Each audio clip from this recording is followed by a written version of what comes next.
to the Edifice of Trust podcast. The Edifice of Trust podcast is a thoughtful discussion of today's current events from the perspective of America's founding principles. Welcome. From heart-pumping music to head-thumping commentary. President Obama's foreign policy was famously described as leading from behind. Perhaps President Trump's foreign policy will be described in the future as plain old not leading. With a flagrant disregard for world order, Saddam Hussein invaded tiny neighbor Kuwait on August 2nd, 1990. This blatant act prompted U.S. President George H.W. Bush to put together a coalition of other nations comprised of 45 nations that included the United States and most of the European powers to oppose Saddam Hussein's aggression. The military operations to free Kuwait from Iraq's takeover began January 17, 1991, and lasted about 5 weeks, with devastating results for the Iraqi army. This is called leadership.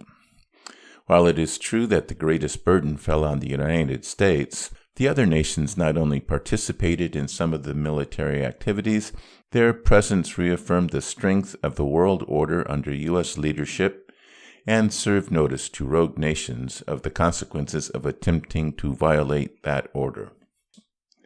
And President Bush also managed the global response to the breakup of the Soviet Union. That could have turned out badly, but instead proceeded relatively quietly and with little violence.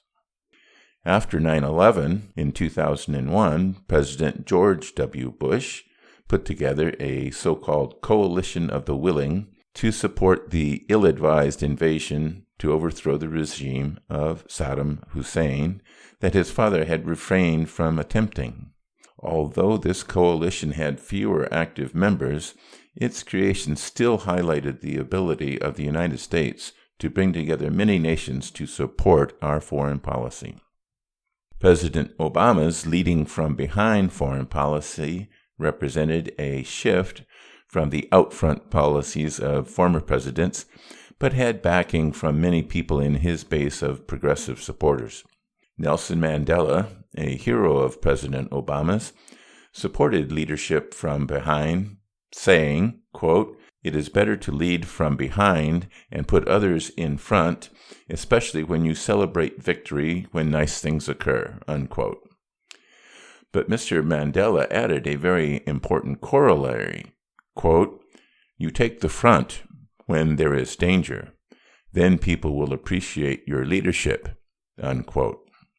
President Obama ignored this corollary when he drew and then ignored a red line against the use of chemical weapons in Syria, and when he pushed Afghan and Iraqi troops to the front lines before they were ready.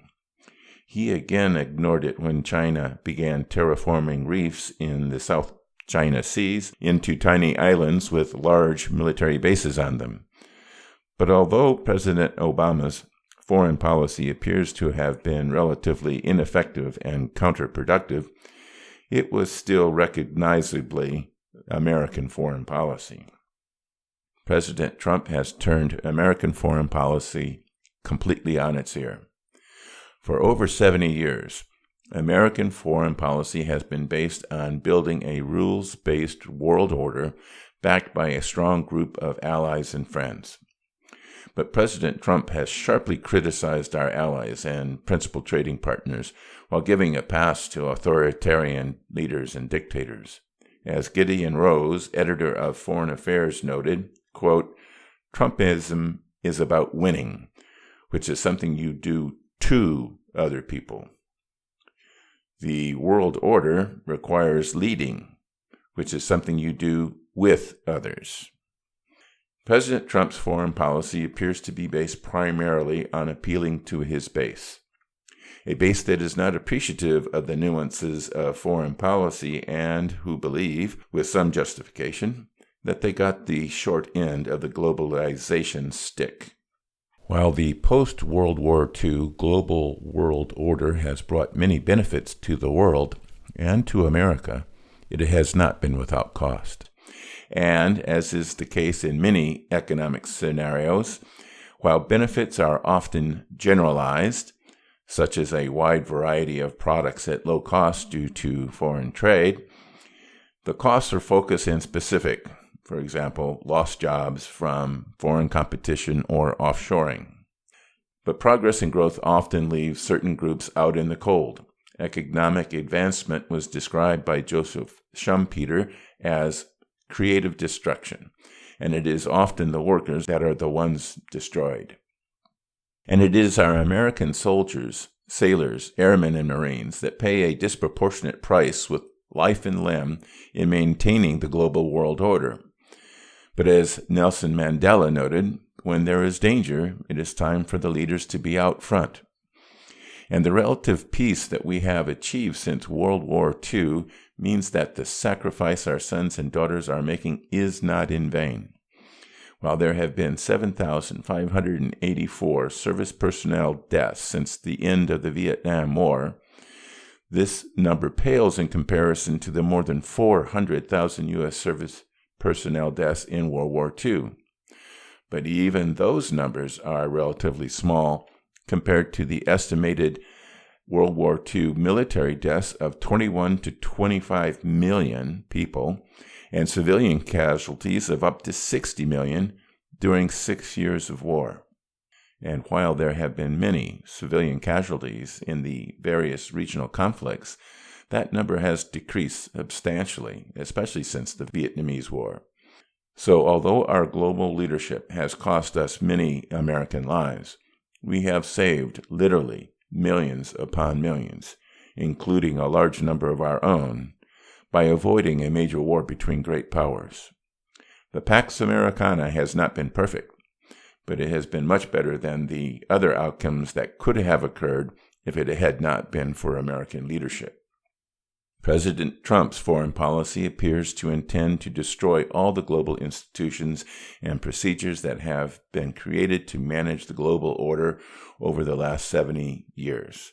He has attacked NATO, our Western allies, the World Trade Organization, and the United Nations.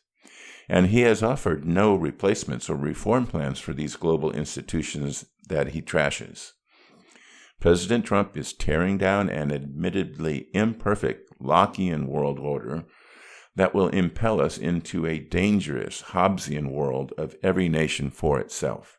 President Trump believes that because America is the strongest country on the planet, we would be okay in this perilous Hobbesian world, that we would be winners.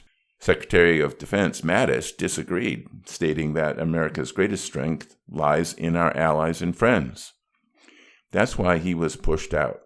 But if you think a bunch of bilateral agreements pitting nation against nation, like the many shell corporations and special purpose vehicles of the Trump business organization, will make the world a safer place, you are sadly, and perhaps fatally, mistaken. And now for a brief message.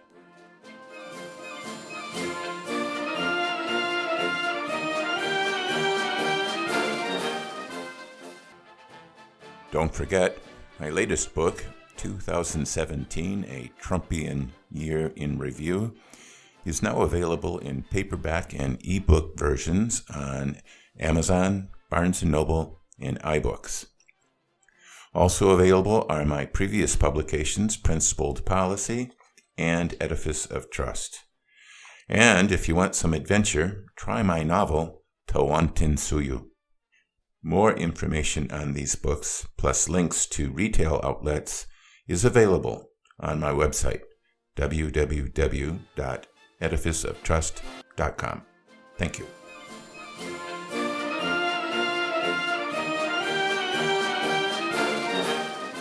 Welcome back. I do not know if President Trump is consciously trying to destroy American democratic institutions along with the institutions that maintain the global order, but he is used to getting his own way. That's why he ran a family company and not a public company, where he would have been subject to public disclosure of finances, to regulation by the SEC, and be at the mercy of the shareholders if his results were not up to par. President Trump doesn't like to be blocked or prevented from doing what he wants, and lashes out viciously against anybody who he believes opposes him. Not just porno stars and sleazy lawyers, but any candidate who has the temerity to oppose him in a primary or general election. Not just Little Rocket Man, but also any world leader that disagrees with him. And not just those that oppose him, but also any person in his administration who places loyalty to America ahead of loyalty to the great leader. President Trump. He has lashed out against the democratic institutions that have frustrated his plans or besmirched his glory, such as the FBI, the CIA, and the Federal Reserve Bank. And just wait for the fireworks after a Democratic-controlled House of Representatives is seated in January 2019. But the founders purposefully designed our Constitution to frustrate the ability of any one branch of government or any chief executive to gain too much power. Checks are meant to frustrate rash actions, and balances to assure that decisions are not one-sided. The founders feared the power of a potential tyrant and designed a government structure that would frustrate attempts to gain disproportionate power. And if we are to survive the Trump presidency, it will be the checks and balances created by the founders that will get us through. Thank you.